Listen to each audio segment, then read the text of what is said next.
such sights to show you. You're listening to Pick It and Flick It podcast After Dark, Halloween Extravaganza 3. That's right. It is currently 10:15 in the PM as we are busting this bad boy out. We got to wrap it up, Luke. I know. Halloween's like 3 days from now. That's sure. And we're back. I'm Luke. Hey, I'm Vox. And we watched a reboot of a classic horror film. And I know that doesn't narrow it down because that could mean any number of potential movies. But we watched the brand spanking new Hulu original, Hellraiser. Hulu original sounds a bit silly to me for the same reason that Netflix original sounds silly to me, right? But yeah, what has Hulu done? What other movies has well, see, because I don't know. I was skeptical when I heard this was going straight to Hulu because it straight to streaming has become the new straight to DVD, at least in my mind. Yeah. So I was a bit nervous, but you know what movie changed my mind almost entirely on that? Texas Chainsaw. No. Oh, sorry. The recent Bonanza that was Prey. Oh, Prey. Oh, shit. There you go. Hulu did Prey, too. Who could forget? I did. Apparently I could forget. No problem. Very interesting to think that. And yeah, I think your statement is pretty true because the straight to DVD or straight to home video. Yeah, you used to go to Walmart and you would see the $5 bin and you would see, giant shark versus octopus and that sort of thing. Yep. And now no one buys physical media, so we just dump movies that I would say should go to theaters. This is now 2 for 2 for Hulu horror movies. So this is the thing now that my brain's like clicking and putting the pieces together. It seems like, I know this is going to be a shock. So please brace yourself. I'm ready. Netflix is still dog shit because every time Hulu's putting out, and now there's 2 for 2, right? But I know there's probably another Hulu original or whatever that I've seen that's rather good. Mm-hmm. I don't know, man. Well, Hulu is up there with HBO for me. That's what I'm saying. They're always putting out uniquely on-brand things, if that makes sense. Like no misses. It's the A24 of that's it of streaming services because in addition to Prey and Hellraiser and I'm sure a bunch of other things that it's too late in the evening for us to be recalling. Yeah, of course. I know. At least for me, Hulu puts up a lot of very interesting television as well. They put up Lil Dicky Show Dave. They got Atlanta. They put up this new show called This Fool that I've been watching. And it's always niche specific, but has that broad appeal. Okay. And they also have all of the Fox shows that Netflix lost. So Family Guy, Malcolm in the Middle. And we know why.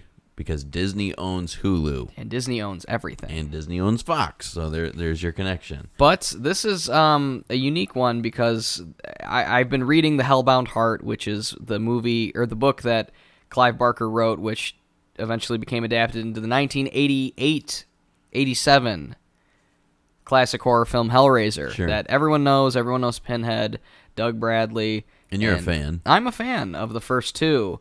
And you're heavily critical of the others if you didn't. Well, because they get really bad really fast. Well, can you just do me a favor? Because I love when you do this, and it always gives me a kick. Can you list them all Absolutely. off real fast? So, real quick, this is the 11th Hellraiser film. Thank God it's a reboot, though. Thank God. So we've got Hellraiser, Hellbound, Hellraiser 2.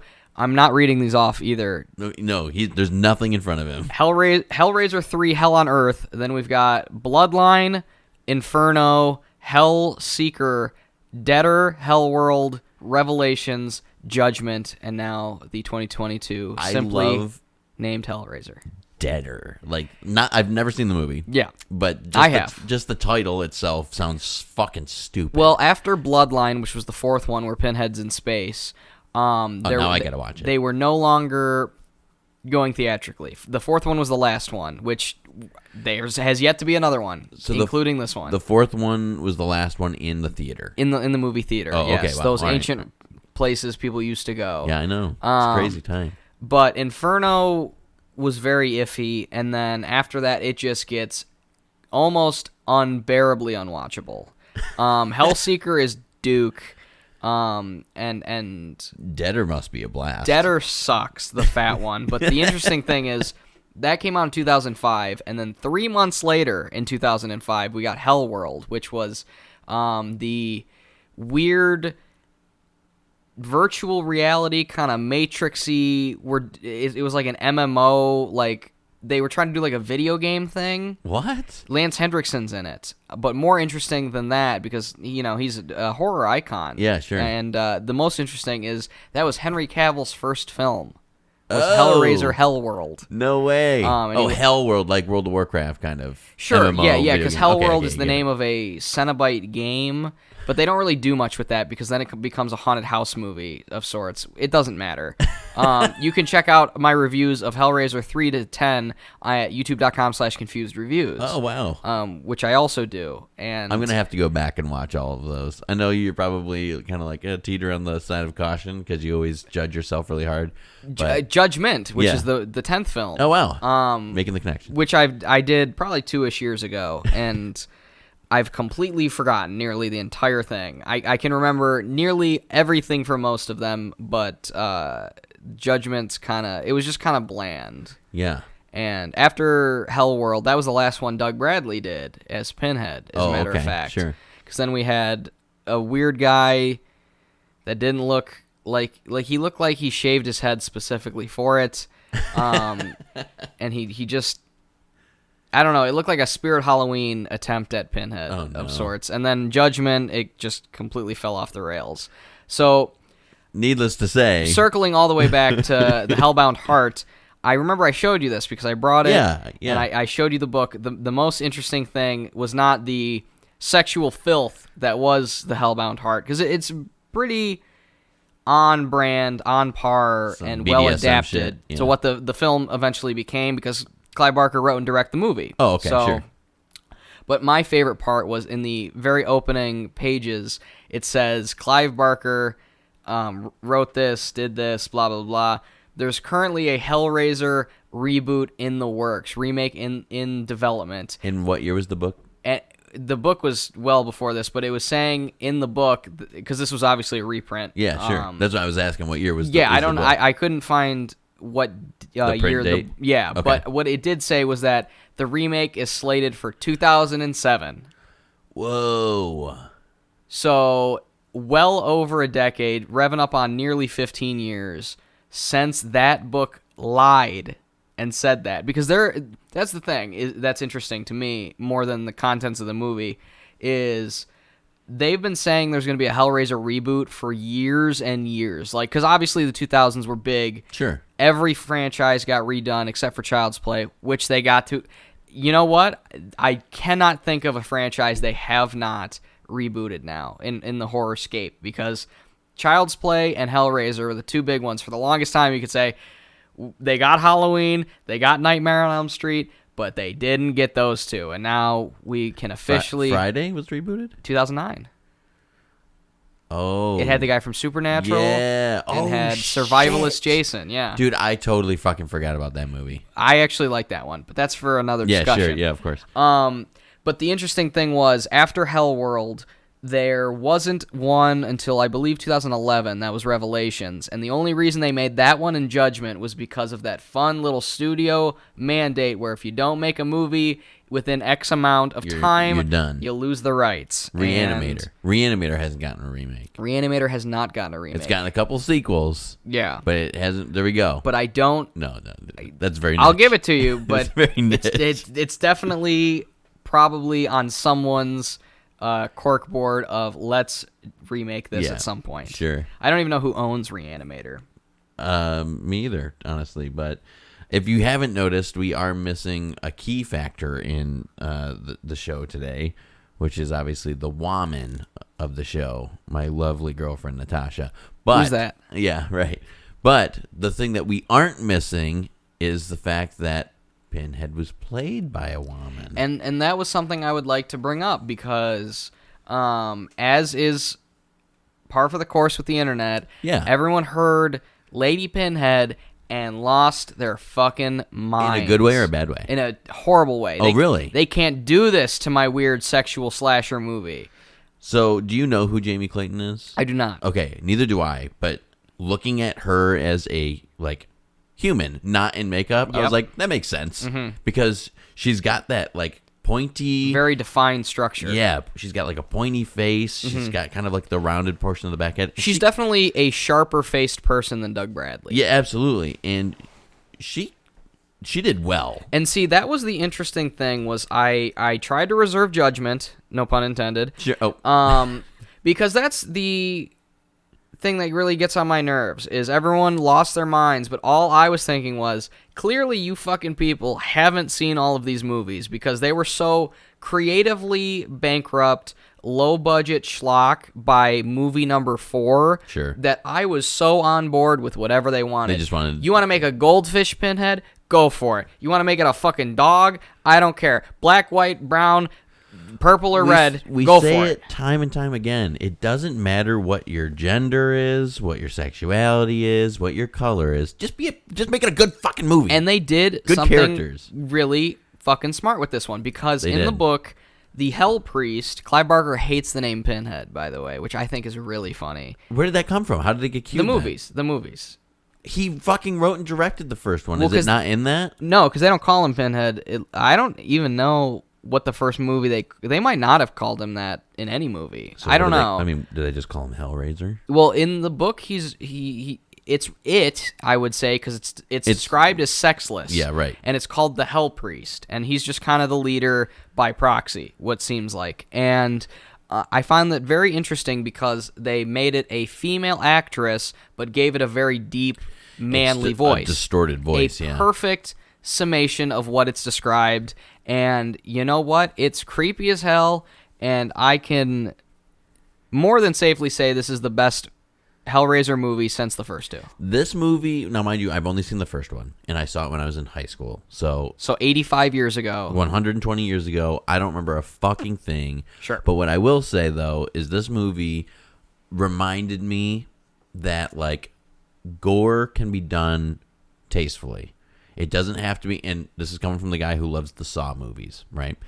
It doesn't have to be in your face, kind of. There was only one scene in this movie where I was like, uh-oh, getting a little Saw-ish here, you know, with the barbed wire wrappings and all that stuff. But it was done nicely. There was, like, enough gore where you're like, oh, that probably fucking hurt. But at the same time, you weren't being, like, overwhelmed and grossed out about it, which is really great. Because I explained that to you when the movie first started, right. Is the Cenobites get off on pain, sadism, masochism. That's their thing. They would love the Gimp. They're the OG Doms. That's exactly it. And because that's the other thing is the sequels just kind of turned Pinhead, and the other Cenobites took a way back seat. Obviously, Pinhead's the star. Yeah, right. They kind of tried to Freddy Kruegerize him, where he just kind of would show up and kill you. And this one brings it back to the torture aspect and the weird kind of sexual grossness of it. Because on a primal level, sex is pretty nasty. Yeah. I don't think I'm bringing too hot of a take there. No. But that's a big aspect of this series, these characters that's completely gone away as the series went along. And it really feels like a fan came in and took the parts of this series that work and the lore and brought a new spin on it without being like it speaking of the Child's Play reboot once again, it wasn't just like trying too hard almost, because that was our first episode, now that I think of it, was the Child's Play reboot, and I don't remember what I said on that because it was 9,000 years ago. I think it was almost 4. Jesus. I know. I think it was almost 4 years ago. Regardless, we like reboots. I love reboots. I love, whatever. The couple points on this one, and I pointed this out right away. This movie was crisp. Very well shot. Whoa. Very well shot. The only thing that I didn't like about it, and I had the thought in my head, and I should have wrote it down because now I can't remember. Not enough shaky cam. Not enough to where shaky you can't see what's happening. Yeah, no. There is like this hue to the entire movie where it kind of gives me like a, I don't fucking know what it would be. Maybe like an old Silent Hill. Remember the Silent Hill movies? Yeah. They kind of had this like weird hue on it. It's got like a shadow filter on the whole movie almost, where it's almost a little bit too dark. Yeah, that, and it was like almost like blue to me. Like a lot of it was a lot of blue light. When they finally start getting stabbed by obviously the cube, the doors start opening up and expanding, and there was always like this blue light that came in, and I feel like that resonated and just stuck in my head the entire time. Because I don't know what the budget of this movie was, but It's got to be spicy. It's definitely a higher It's got to be spicy. production. This was good. And that's one of the big benefits, I think, of now having CGI so prevalent is that allows for that kind of transition. Because that's the thing. I've probably said that 10 times already, but what are you going to do? Oh, whatever. It would always be like a character profile shot with like a light on them, and then they would turn back and they're in hell or whatnot. It's never allowed an opportunity for a smooth transition using nice cinematography and interesting kind of balance and bounce from the real world to this kind of hellish, evil area. That it did that well. I mean, it's hard to say because again, I can't say that I've seen more than the original, and I don't even remember as that. a resident Hellraiser expert that I put on that's the very first line on my resume. That's it. I've seen all the Hellraiser movies. I feel like there is a fine line that you have to walk with that, and it's believable or non-believable. And when something like this happens, there's only one other spot in this movie, and I guess spoilers, but we've already been talking about a bunch of stuff. Is at the end when that thing started coming out of the sky. It's kind of like that was the only thing where it was like, Well, because that's I believe that's in Hellraiser 2 in Hellbound when they actually travel into hell, and it's a big like map or a maze. Which this movie does it as well, where it looks like the design on the side of the Lament configuration. Yes. I like that. I did too. It kind of gave that... It's tying the pieces together. Mm-hmm. When you can follow and say, hey... There's definitely we more recognize that. lore and story going on than what was shown. This is just a very small sliver of what these characters can do. Yeah. I've been trying to look, but I don't think they have it posted anywhere of the budget. That's the beauty of streaming. Yeah, we just don't know. You just don't know. You just never know. You never know. Tell me, what'd you think of the cast, the main four that we got? I didn't hate them. They weren't really anything to write home on. But in comparison to not only the series, but kind of slasher movies in general, which I wouldn't even call this a slasher movie. The series became that. But there was a lot of like surrealism going on, and it's almost like elevated thriller territory with a lot of gore in it. Well, I only liked one of these characters, and I'm so glad that he survived, which is the character of Colin. Our boy. And we kind of called it because it's a joke, but it's also kind of like, pick the ones that's going to get eliminated first. As Mike from Red Letter Media has been calling it, passive progressivism. Yes. That. But he was my pegged. He was my number one. Colin's going to die first. And ironically, he fucking survives the whole thing. Right? But speaking of catchable twists, yes. We called Trevor being easily a fucking red herring from the rip. The second he was like, we can go steal this thing, I was like, I bet he knows. I thought it was going to be his dad. I thought Dr. or Mr. Richman was going to be his dad. And like he was just passing on the legacy because obviously Voight. that guy, Voight, was obviously worshiping these Cenobites. Well, because he was like, you don't want to do this, but I'm going to give you all the information. Yeah, right. But you don't want to be a part of it. Super unlikable character. Sorry to say it, man. I just didn't like her. Was Riley? Yes, Riley was not a good character at all. Wet dog face is what we'll call her, and I'm sure she's a lovely lady. Oh, and I'm sorry, but her name is Odessa. What a name! It's like a DJ name or something. Just didn't like her. Couldn't relate to her. But you know what? Had an arc. Had growth. Had an arc, and that was what we said at the end. She made the decision, and I was like, what? Character development I thought she in was a horror movie? I was really waiting for them to say some stupid shit like, I want you to kill yourself, Cenobites, and then they all like fucking explode or something. Yeah. No. They are bigger than these characters, and they just move along. Speaking of Cenobite exploding, that's going to make a lot of fans big mad. Two things happened. Number one, what's his name? The Chomper? The Chatter. Chatter. Sorry. That's okay. I'm new here. He was cool. Very cool. He was freaky. There was a is it the Crazies? There's a zombie movie where George Romero, the Crazies. Yeah, but it's the remake one, I think. Oh. Anyways, I don't know even it was that one, but there's a zombie movie where the guy is walking around in a he's like a lab guy, and he's chattering his teeth, and I think that's where he got the inspiration from. Yeah. And now I can't remember what fucking movie that is, of course. I'm not as I'm trying to sure. reference it, But I was nice to see him back because he's definitely the second fan favorite, obviously behind Pinhead. yeah. And he, from what I remember, hasn't been in many of the sequels afterward. Really? We were both very disappointed that our boy Butterball I was waiting not, for Butterball, and I keep going to call him Butterbean, and then I just want to ask, is Butterbean okay? Is Butterbean okay? No, that's Jackass. Wrong series here. It became Jackass after a while. The new ones, however, there was a couple of new ones we saw. Because I believe the main female one with the neat little like skin draping. She looked like an alien almost. Star Wars character. Because there's a female Cenobite in the very first one, but she's kind of got like metal rings in her like shoulder blades almost, and that's what it kind of reminded me of. So I'm assuming it's supposed to be her kind of evolved look. There was also the Weeper, the Weezer, the Weeper, the Weeper. Yeah, he's the one that had like the black lines on his face, like he was crying. And that one I think is my favorite new one. I like the one with the squished face. That one was really neat. Oh yeah, at the you very could end. see like half of his face off. Again, another benefit of CGI.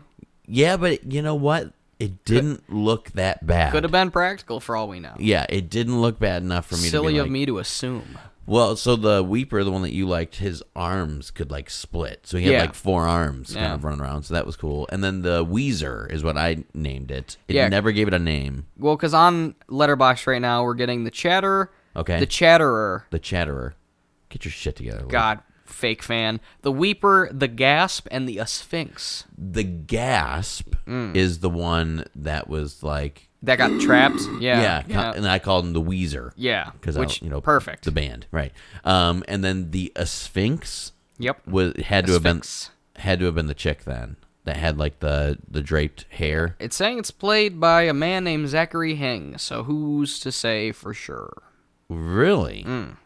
Well, and this is the point of the show where we say, turn your closed captioning on, people. Always. Because you can see who's fucking talking. Big advocator of subtitles, because we like to fucking read. Yeah, well, that's how we found out the name was the Weeper, because he had said something. And I think you said the Whiner initially, and I like that. Yeah, I was just trying to give him names. Sure. But Whiner, I hardly know her. And here's the other thing that I don't know if this is in the series or not, so please correct me if I'm wrong. There are different forms to the box that summon different Cenobites? No, because at this point the series has been exclusively cubage. As far as it's been a minute since I've seen them all. In this movie, because at the end when Riley makes her choice, Pinhead, Lady Pinhead, whatever, says the Hell Priest says, "You've chosen the blah blah blah form, the lament configuration, whatever." Because that's what it's always been referred to as the lament configuration. Okay. And this one they kept calling the Leviathan configuration. Oh. So I'm not too familiar with what the biblical and religious... This is just me spitballing. Sure. I think the Leviathan one is that one at the end. The spear. That's pointed, and that's what pulls the Leviathan from the clouds down in. And that's a Hellboy reference, because Hellboy... I don't think so. I think it's probably older than that, but sure. What year was this book written? Do you know? Probably late 80s. Because Hellboy was written in the 80s. But I'm saying it's probably like a religious, biblical thing initially. Because that's what a lot of this is taken from. Yeah, sure, whatever. But I'm saying the Hellboy reference part, though. How long have we been going? 25 minutes. We almost made it without superhero things. Yeah, I'm sorry. They summoned the Leviathan from the outer space. They open up that portal and it comes through the clouds, and it looked identical. That's why I was saying that. There was a lot of nods to things in here, whether that was intentional for Hellboy or not. But we got the bubbling blood in the sink, which was obviously an It. We both clapped when we saw it. Yeah. There was, I don't know, but it definitely looked Saw-like to me with the barbed wire getting tied around the guy and lifted up. What was the other one that was You said, Freddy. Mm-hmm. Because there was kind of like this weird dream sequence real fast. Yeah, phasing in and out. Yeah. So that was kind of interesting. Because we haven't gotten a new Freddy in a while, eh? 2010. You love that movie. It's my favorite film of all time. If that was the only movie ever made, I still wouldn't watch it. Ooh. Yeah. Wow. So, Fox. Oh, no. You're doing it. Well, I was just going to say, give me a few things you enjoyed about this Oh, film. you were going to... I thought you were going to toss me the whole... well, I'll get back to that. I figured. A few things I enjoyed, really. Cinematography in this movie Absolutely. is fucking fantastic. I know we mentioned that already. Special effects... Very good. Very good. Top tier for a straight to streaming. I mean, there was only I think 2 times where both of you were like, or both of us, we were like, both of me, little CGI issue. Yeah, there was one when the tool thing, the nerve clamper, I guess we'll call it, did a little spin. That looked like a preset asset. Yes, fine. And then in the beginning when the chains come out of her when she was chosen by the priest, I was like, very oh strange. No. But other than that, it was. I really like the score. It took that was my third thing. It took a lot of the originals, beautiful music, yeah. a lot of orchestra, whatever. Yeah. Blah, blah, I wonder who the composer is. And kind of expanded upon it, put it some diegetic, some non-diegetic, very good stuff. I really enjoyed that. And when your boy calls out the music, that's how you know it's good stuff. Yeah, I think so. Ben Lovett is the. I did love it. Oh, maybe it's Lovett. I don't know. He's done a couple of things recently that I haven't seen, but like The Night House from 2020, that's been on. That's another David Bruckner who directed this. That's another one of his films. Okay, so they're probably close companions. The Wolf of Snow Hollow. I've seen that. I've seen The Wolf of Wall Street. If that's also a good one. Another 2017 or 2020 movie. He's done a couple of things, but well done. Mm-hmm. Very tasteful. When you don't notice the composure, but until like you're thinking about it, I think that's important. Mm-hmm. Because if there's an I'm sorry. A Zack Snyder film. I was going to say, any kind of Marvel or DC film that's just like... Yeah. That's not obviously the song. There was never like a moment where they use this like holier than thou music, and I was like, oh, this is trying too hard. Anything you didn't like? Specifically? I didn't like the main character very much. Me either. I didn't like how obvious the one twist was, but yeah, because they hammed that fucking shit up. Right, silver platter. It was hammed up. But like overall, just little things. I thought some of the pacing was a bit strange. That was my thing. And I didn't like the flow of it. And there was 2 attempts to be jump scary, and I just wish that they didn't do that. There were. For a 2-hour movie, you could have trimmed it up a little bit. A little bit. A little bit. Yeah, 2 hours I felt was a little long. But as a whole, and again, in comparison to the absolute fucking disaster that is the later sequels, this was very enjoyable, and I think this is way more of an accessible movie than the other ones. Let's talk about the ending real quick before we get into the ratings. The very ending. The very ending. Which I didn't want to even say, because... Oh, yeah? But go for it. So we were talking about biblical references, and I think obviously the hell portion of this story. And he gets crucified almost. Yeah, immediately, right? But the hell story or the hell connection is very prevalent, and I like that. You know, again, you'd mentioned the biblical stuff. We see the main bad guy, and he gets void. So my confusion still was what he was trying to get out of the Cenobites, because he's saying that every time he gave them a sacrifice, filled up the cube, he got a reward, and all those rewards did was like cause him pain. But like, what was he seeking? Was he seeking eternal life? Was he seeking money and fame and power? What? It never really went into that, so that bugged me a little bit. But at the very end, I think it cleared that up. Yeah, I think it cleared it up, because you know, they lay him out, and it's the priest's voice that says, Voight, it's time. Mm-hmm. The most uncomfortable scene in this entire movie was the last 2 minutes of it, with the like I said, the main bad guy getting crucified and then turned into a Cenobite. Now, have we seen that in any other films before?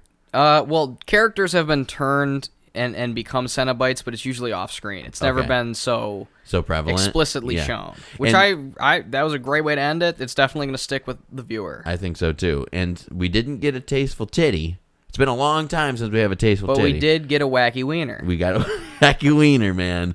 We got a wacky wiener. But here's the thing I wanted to mention about that, because you mentioned earlier that they are sexless. Yes. And that wiener got fried away Instantly. when it got turned in, or when he got turned into That a hot dog Cenobite. was sizzled right off. I really didn't like. It made me uncomfortable.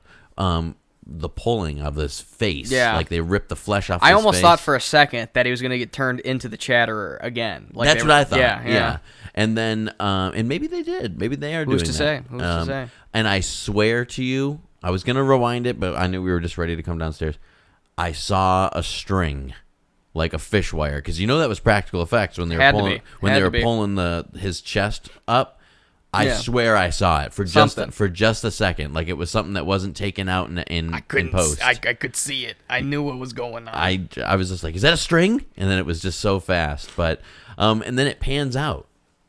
And that was a long, like 15-second pan. Yeah. And so we know that there's something coming. Yeah. And I think that the success of this will sprawl a I would sequel. definitely not be opposed to seeing more of this new canon, so to speak. Here's what I would like to see out of this, though. Them not pump out one every year. Can we 4 years? Can we not? Yeah, let's get another 4-year break of Hellraiser. Mm-hmm. By the time 4 years passes by, that's plenty of time to write, direct, shoot, do all the post-production, and we'll have 35 Marvel movies, and we'll need something different to take our minds off of it during Halloween. And that's how they do it. Because I'll tell you what, my score might shock you. I'm prepared. So here we are. Here at Pick It and Flick It, we rate our movies two different ways. One being the classic pick and the flick, or pick or the flick. Flick it meaning that we should watch it together, sit down and have a little bowl of popcorn and enjoy a movie with all of you. Or flick being I think you said flick initially just now. Did I? I believe so. Well, it's going to be vice versa. If we're picking it, it's a good one. If it's You pick it, you like it, flick it, you don't. and then 1 out of 10. Sure. I'm very excited. I think we both can agree that this is a pick. Definitely. It's a new fresh, A surprising pick. Yes. To be sure. and there hasn't been a lot of those on this list during our Halloween Extravaganza 3. I know you haven't been around for all of them, but I've been tapping in. there hasn't been a lot of picks this year. And you know what? I'm glad to say this is one of saved them. a lot of them, Yes. I would think. I'll let you do the honors since you're back for hopefully the next Sure. couple of episodes. Please give me your score. I would give this a strong 7. Luke, I think I'm going to shock you here. Ah. I'm going to give this a strong 7 as well. Wow. Wow. Yep. Wow. This was balanced. This was teetering in the 8 zone. Well, because I was also looking at my 2022 list right before you got into the this is how we rate things. Yeah, sorry. Because we did Nope as well. And I was thinking I liked this more than Nope. See, Tasha explained this on I think yesterday's episode. You can't rate movies based on Comparatively. how you Sure. rated another movie, right? But thinking about how I came out of that one, how I came out of this one. Oh, sure, and I agree. After 100%. discussion, I liked it more, and I would definitely give it a 7 and place it above that on my list. Yeah, I agree 100%. So 7 is what I'm giving it, absolute pick, and I'm glad to say Pinhead's back, baby. Yeah, and I agree. I don't think that there was too many faults. The things that did fault obviously knocked it down a peg. This wasn't the best movie I've ever seen. We weren't getting a flawless film, for sure. but it was tasty. But it was very spicy. We only have a few days left in the Halloween Extravaganza. If you've made it all the way to the end, this is the part where Luke just rolls his eyes and says he's doing his thing. So I'm My doing last it. thing, I wonder what Doug Bradley thought, because I bet he would praise this puppy. Maybe he'll make a return. I was expecting a cameo. Kind of shocked there wasn't.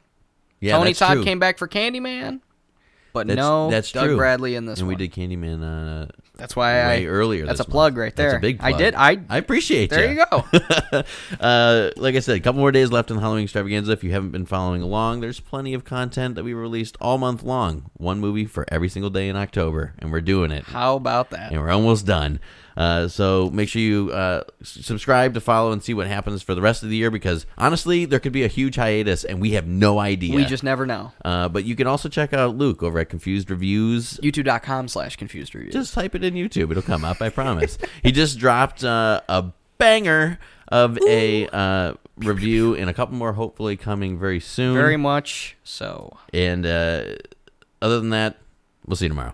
And don't pick up random golden boxes and fuck with them. That's right. Come on. Don't rob people. Use your brain. Don't work for bad Don't guys. rob storage containers of rich elite who die. Don't do drugs. Unless they're the good stuff. Well, we'll argue that. I'm not your fucking dad.